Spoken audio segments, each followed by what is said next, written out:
Rev it up and welcome to Cars Yeah, show number 1966. Be prepared to be inspired. This is Cars Yeah, where you'll enjoy interviews with inspiring automotive enthusiasts. Mark Green is here to provide you with a fuel injection of automotive inspiration. So get in, sit down, buckle up, and get ready for a wild ride here on Cars Yeah.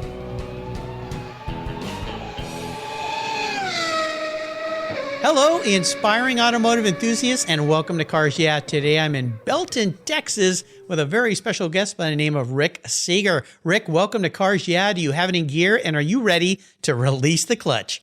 Pop it, man. I'm ready. All right. Let's go. Oh, burn a little rubber. Mark, it's a real pleasure to be here. Thank you. Well, thanks. This will be fun. I'm really excited about what we're going to talk about today with this technology you're working on because it is the future and it's so cool. But before we begin, what's one little thing that maybe most people don't know about you, Rick? Well, almost nobody knows, but first off, I do love the outdoors as remote as possible. And over the years, I've been bitten by a shark. I've been bitten by and attacked by a pack of coyotes, been charged by a bear, and I had almost a 1 hour standoff with a pack of wolves that wouldn't leave me alone. Oh, my gosh. Yeah, I don't think I want to travel with you. It's pretty safe in airports. Well, maybe. I don't know. These days, things have gotten a little crazy, but... Well, that's true. I'm not sure. I prefer the outdoors for sure. And certainly I love cars. So this has been accumulated over the years, but lots of fun stories in the woods. Oh, that sounds like... Wow. I was just talking to my son this morning. He said Netflix has a new special out. It's a series of things, but one of them is about what the world was really like back when Jaws, the movie, came out in the 70s. And it's a little documentary about what people were really thinking at the time and so forth. I haven't watched it yet, but I was telling my son Blake, I said, when Jaws came out, I was growing up in La Jolla, California, on the ocean, and we went and watched Jaws at the Cove Theater, which is no longer there in La Jolla. And then at 11 o'clock, all my buddies and I went down to the Cove, which is a swimming area on the ocean, and we went swimming at like 11 o'clock at night. Oh, in the dark water. In the dark water, yeah. Oh. There's nothing scarier than the ocean in dark water and wondering what's underneath you. Yeah, and we were all, a bunch of high school kids joking and stuff, and we were yelling, "Shark, shark!" Well, apparently somebody heard it, called the police. The police come rolling up with their lights on, running down on the beach going, "Who's getting attacked by the sharks?" Seriously? Yeah. Well, that's a great story. Yeah, we're like, "Sorry, sir, we're just having some fun." He goes, "Well, you're freaking people out. Shut up." I'll never forget that. Shut up. Yes, sir. Absolutely, sir. So, yeah, that's the only shark story. I grew up surfing. I saw sharks, but I never, thank goodness, got attacked by one. It's rare. It's really rare. But yeah, it can be pretty serious. Oh, so yeah. I've got all my feet. I didn't lose anything. So good. I healed. All your toes and fingers. Well, good. I'm happy to hear that. Well, let's talk about things that are a little safer here. Rick Seger is the chairman and CEO of Sigma Sense, a global leader in touch sensing performance and the future of automotive screens and displays. His company is revolutionizing sensing through a foundational technology breakthrough, which delivers better, cleaner data from the analog world. Initially focused on touch applications, the company is bringing new user experiences to familiar touchscreen products ranging from mobile phones and laptops to digital signage and automotive dashboards. Rick is a veteran of the semiconductor industry, having worked at Intel, Motorola, and Intrig. He has been integral in defining some of the best touch solution pens, applications, and sensing devices on the market today. And he was named by Laptop Magazine as one of the 25 most influential people in mobile technology for his work in this area. We'll be right back, but first a word from our sponsor, so give them a little love. They're why we're here today, and we'll be right back at a look at the future. Sit tight. Covercraft has the most complete line of custom seat covers available. Choose between the Polycotton Seat Savers, Endura Precision Fit custom seat covers, Leatherette Precision Fit custom seat covers, and their durable Carhartt seat covers. They're all easy to install and remove, and guess what? They're machine washable too. Easy cleanup to make them look brand new. No more worries about the kids spilling on your seats or your pets damaging your expensive upholstery or leather. Covercraft's quality seat covers protect from damaging pet claws, pet fur, hair, mud, moisture, food, drink spills, drool from permanently damaging your vehicle's fine surfaces. Headrest and armrest covers and color options are also available on many of the styles. And I've got a great offer for you. If you use the code YEAH21, YEAH21 at covercraft.com, they'll give you 10% off plus free shipping. That's right, 10% off and free shipping with the code YEAH21 at checkout. Covercraft, protecting the things that move you. Visit covercraft.com today. Last year, I changed my collector car coverage to American Collectors Insurance. That's who now protects my Porsche Turbo, the one I call my Orange Crush. But did you know they also insure your valuable collections of automobilia and other collectibles? If you're like me, you've invested in a lot of cool collectibles over the years. Those items are valuable. And if you were to lose them in a theft or a fire, well, try to get your normal homeowner's insurance to pay you what they're worth. Good luck with that. American Collectors Insurance provides you with assurance and confidence that your collectibles are fully covered. They insure a lot of items, including automobilia, wine, baseball cards, books, figurines, die-cast models, model trains, glassware, sports memorabilia, toys, and a whole lot more. American Collectors Insurance, they've been protecting us enthusiasts since 1976. They provide you with an agreed value insurance policy backed by a long history of taking care of their clients. Give them a call today for your personal agreed value quote at 866-ACI-YEAH.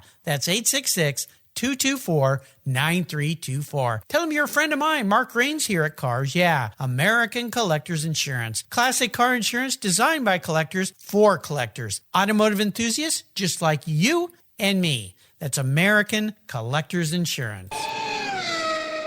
So, Rick, let's dive a little deeper into the corner here and talk about this technology.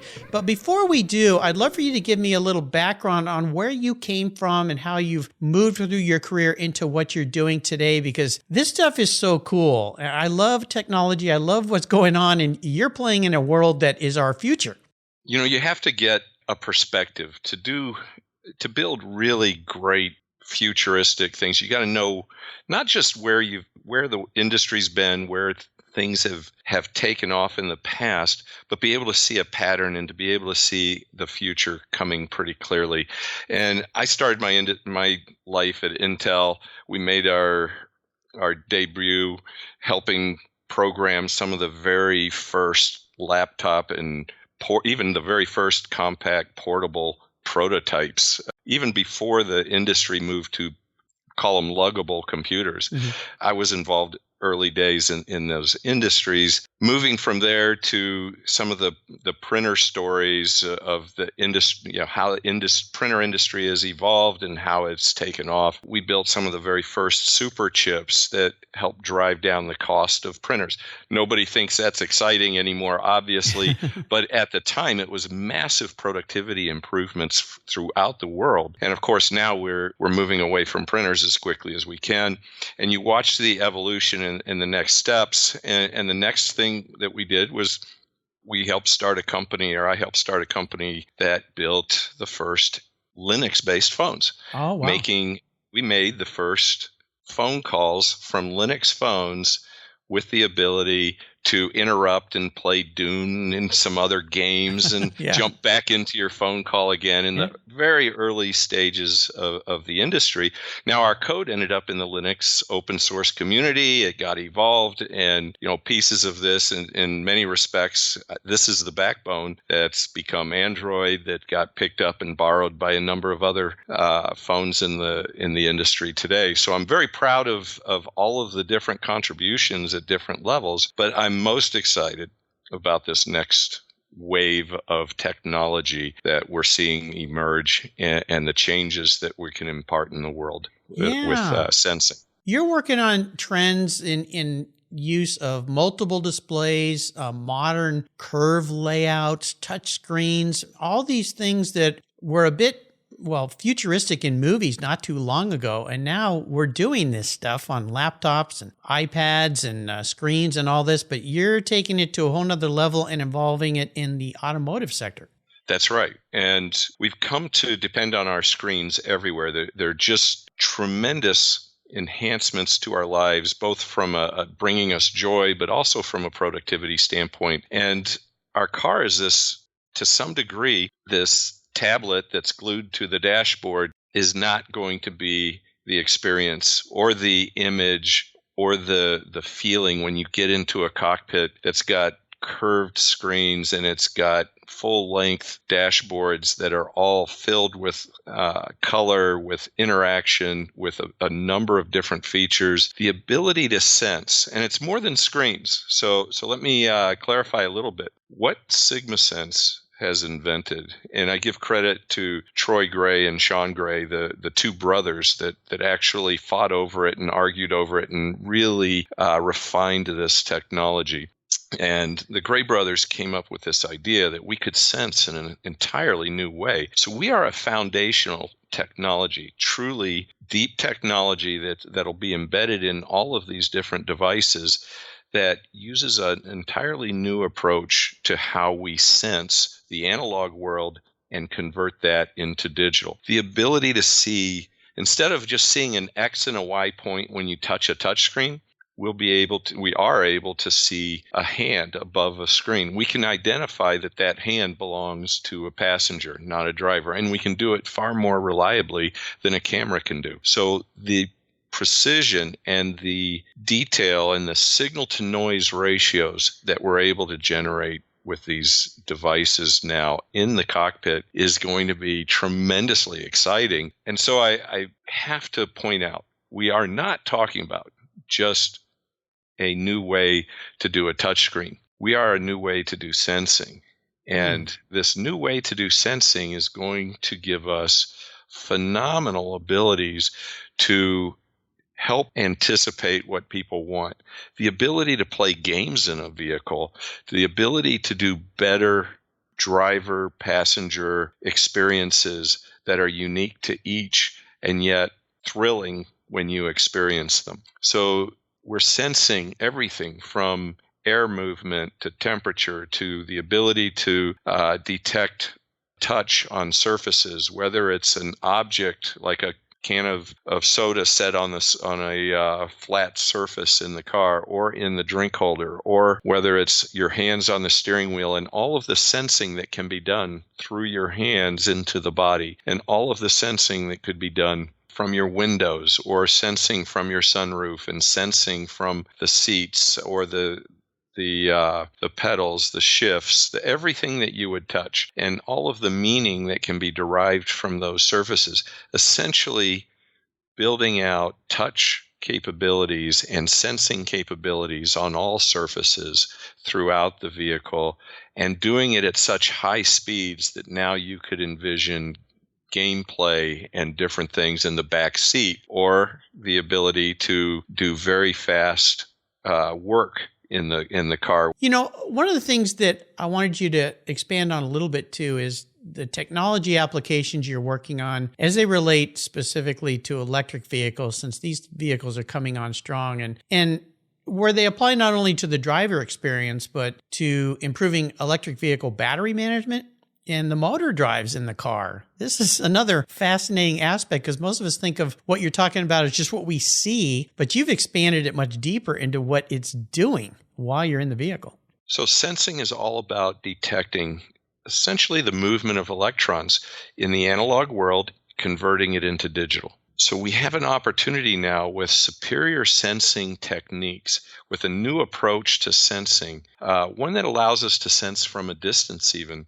There are certain areas that are very difficult to put analog semiconductor chips directly in a brake shoe or directly in a battery, or putting chips in harm's way is not always easy. So what we found is a way to sense from a distance. And this can give us the ability to do far superior sensing through all of the noise that may be generated as you increase a load on an electric motor, or as you increase the draw on a battery, or as you want to regain energy off of the braking system into the battery.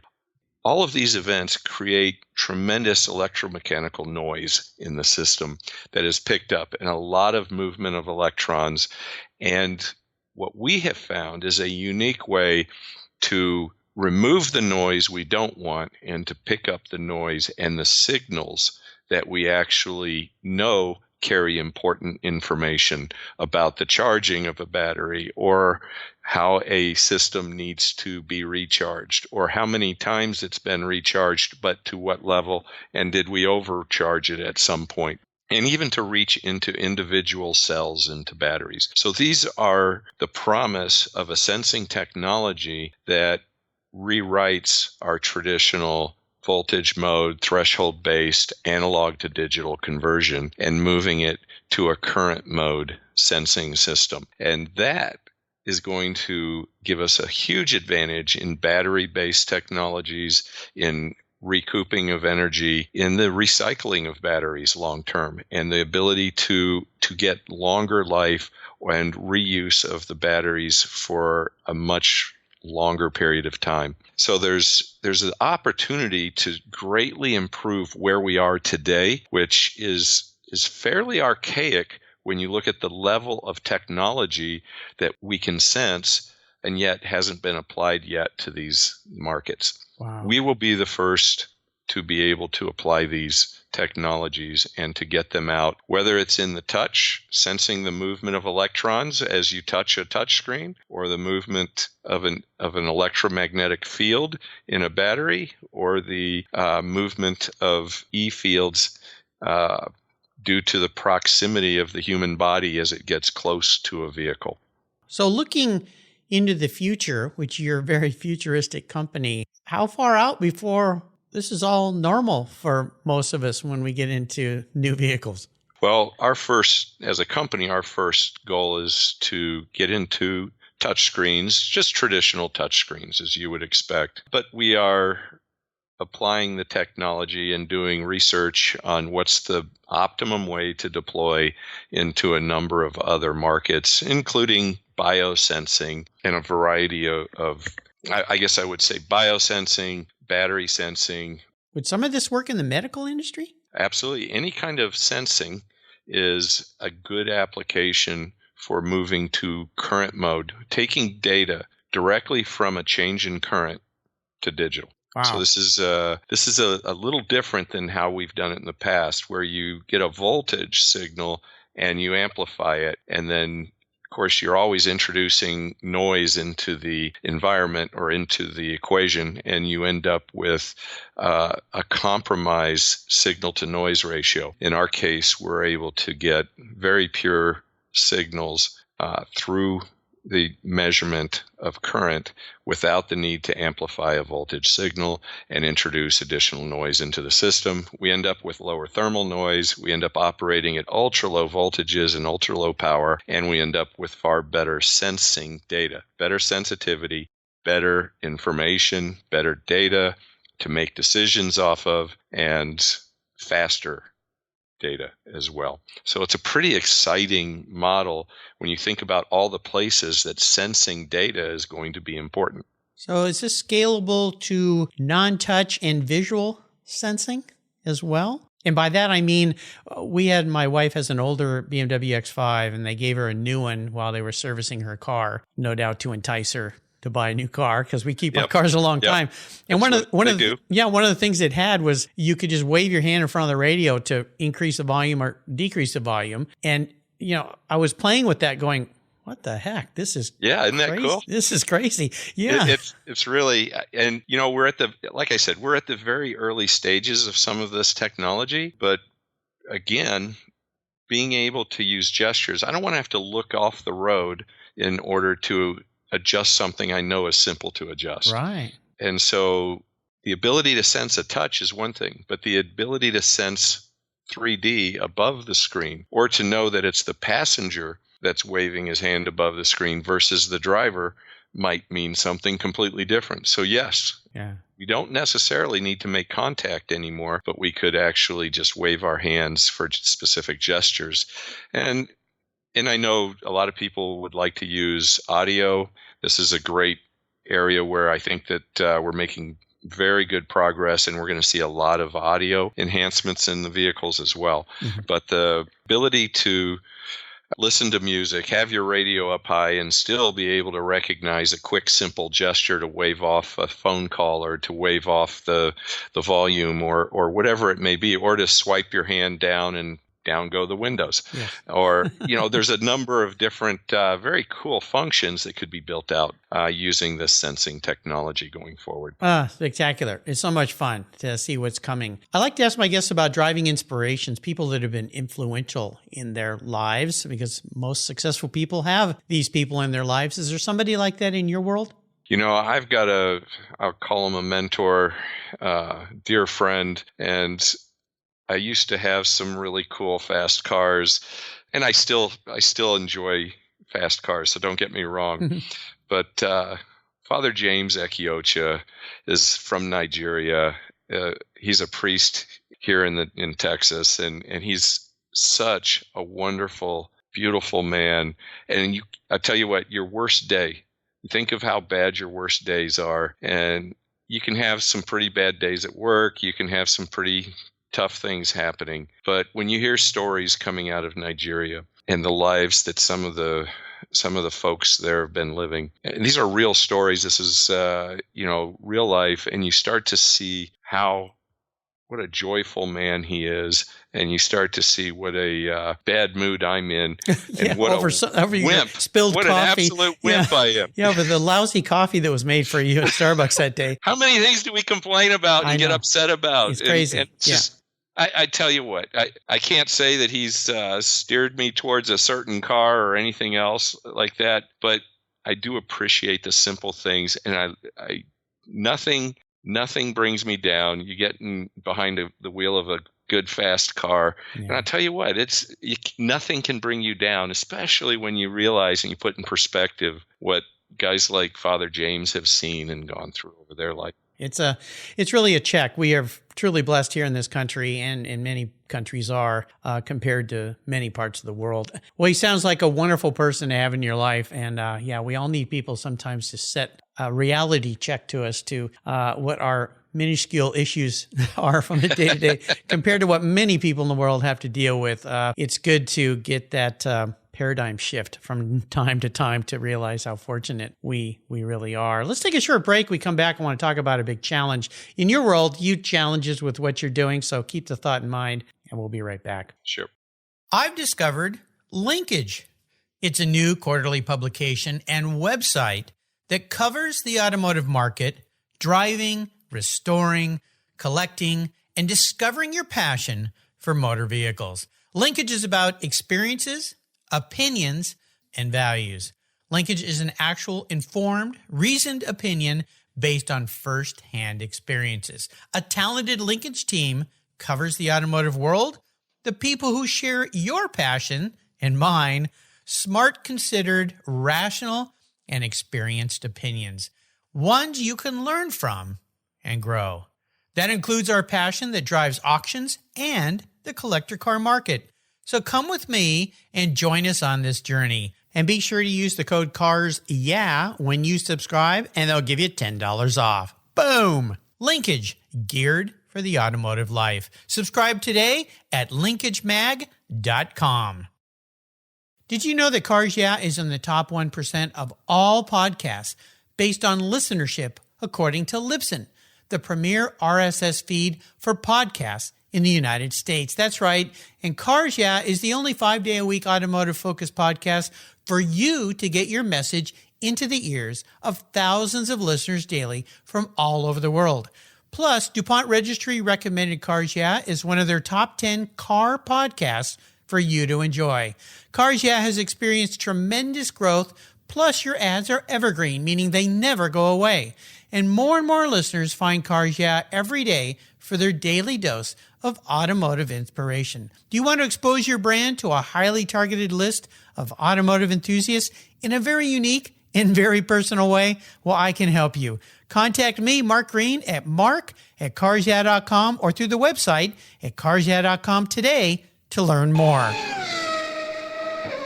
So let's talk about this, Rick. Some kind of big obstacle, challenge, failure that set you back. But the more important part of this story should be the lesson it taught you so you can move forward in a very positive way. So I mentioned that we had built a Linux phone, and we were actually in a contest. The way the industry works, right?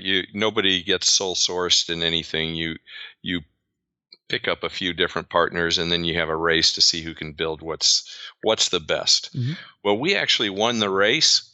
We built the best smartphone the world had ever seen. We were making phone calls flawlessly. Everything looked really good for the company. Everything looked like it was going to take off. And we learned something about working in the Linux world over time. And it's very hard to build a business around Linux. And so it's a learning process, right? Our failures teach us something. Our failures teach us where the gaps in our knowledge are. We fill out the gaps by failing. And so we talk about it like it was a failure, that the company never made a lot of money and all. But I'll tell you, we're very proud. The whole team is very proud of what we created. It was beautiful. It was excellent.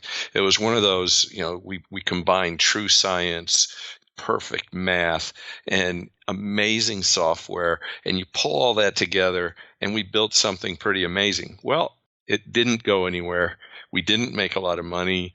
It ultimately got dropped in the open source community, of course, and then it ends up ballooning into all kinds of other things.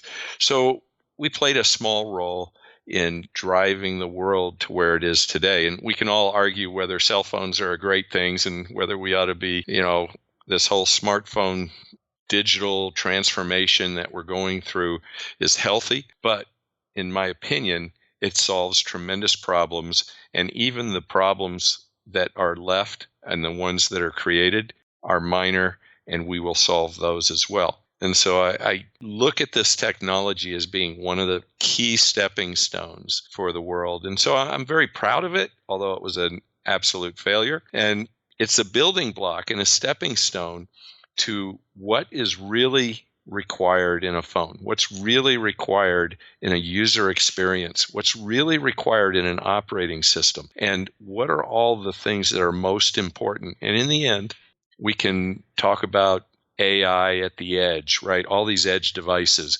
We can talk about all kinds of new processing technologies out at the edge and improving all the lives of people. And whether it's the edge is whether it's your car or whether it's your phone or whether it's a oil pump somewhere in the West Texas. It doesn't matter. Okay. Out there at the edge, we're building things and understanding things that solve the next generation of problems. And that's exactly what happened here.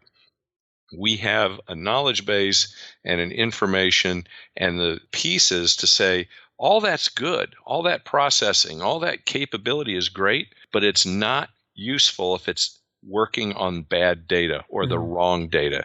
And where does the data come from? We've seen the studies show, regardless of who you talk to, 55 to 70%, maybe even 75% now, of all the data on the cloud is coming out of the analog world. It's coming out of sensing data. This is the data that ultimately is either garbage or it's valuable.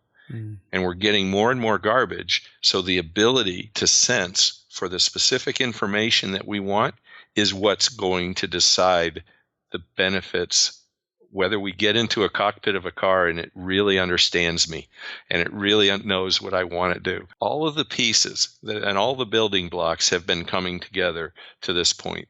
And so it's pretty exciting to tie back some of the early work that we did in giving out code to the open source community and how it's come full circle back around and how it's being built into something even more beautiful is pretty exciting to me. Well, thanks for what you and your team did. As long as you don't make my car sense I'm in a bad mood, it won't allow me to start it before I go for a drive. But no, what I don't want is it telling me, okay, you've already eaten 2 cupcakes. Oh. What are you doing? No more cookies. Oh, and that hamburger you just ordered? No, you're not. I'm sorry, we're not transferring that money. Yes, yes, Rick. We're sensing the pressure on the seat has grown a bit over the last couple of weeks.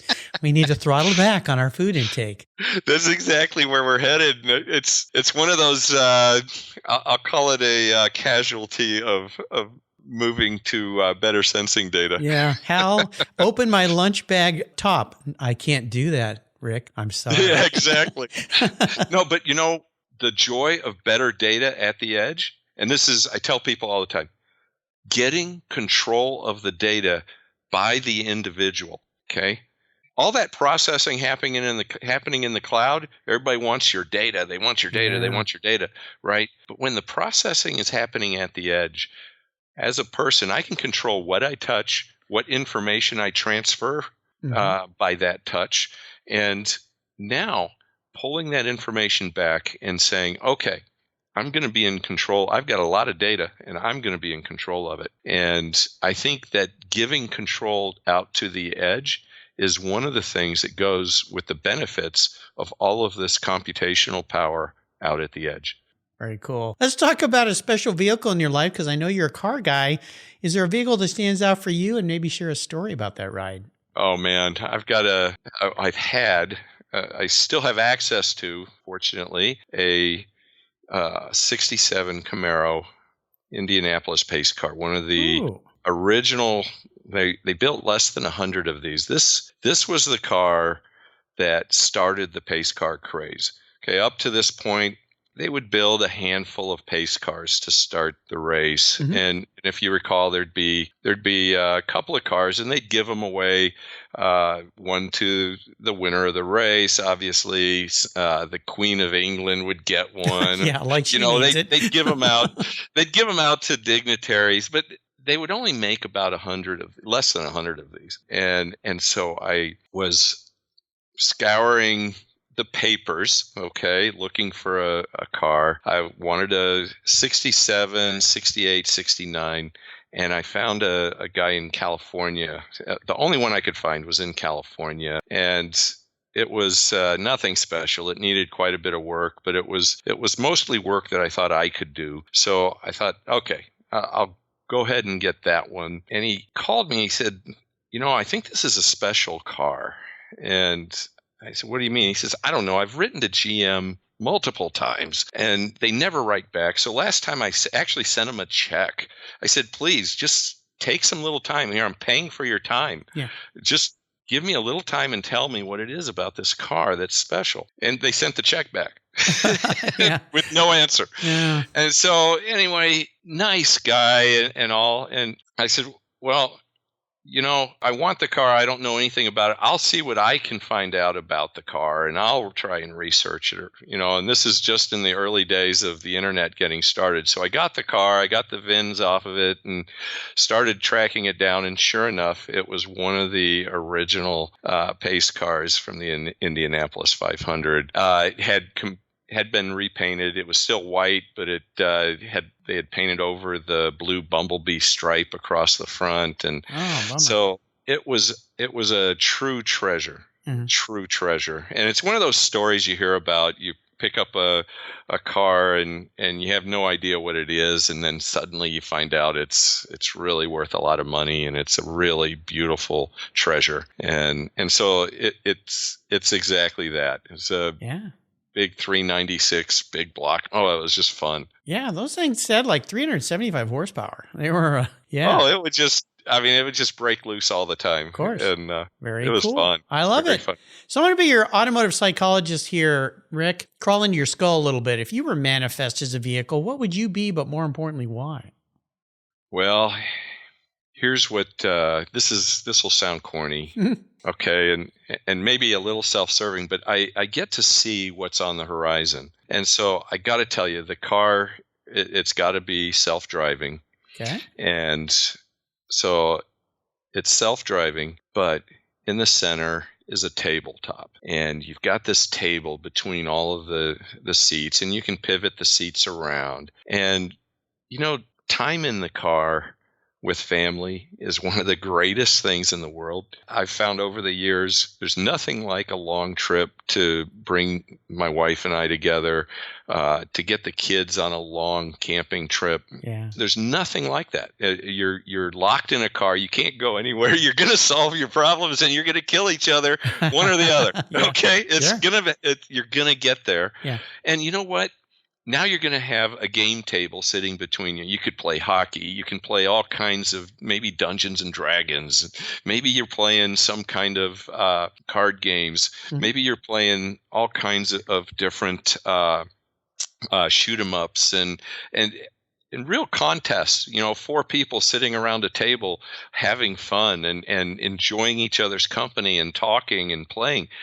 This is something that technology has taken us back to our individual rooms and to our individual cubes, and we're away from everybody and we're away from people. And so I want to be that car that pulls people back together again, where you're sitting around and you're actually playing games. And maybe you're even doing homework around it and you're working on it, and maybe you're doing reading or watching somebody else play a game that's very fast and you're taking turns. But it's that ability to gameplay and to entertain and to spend time together.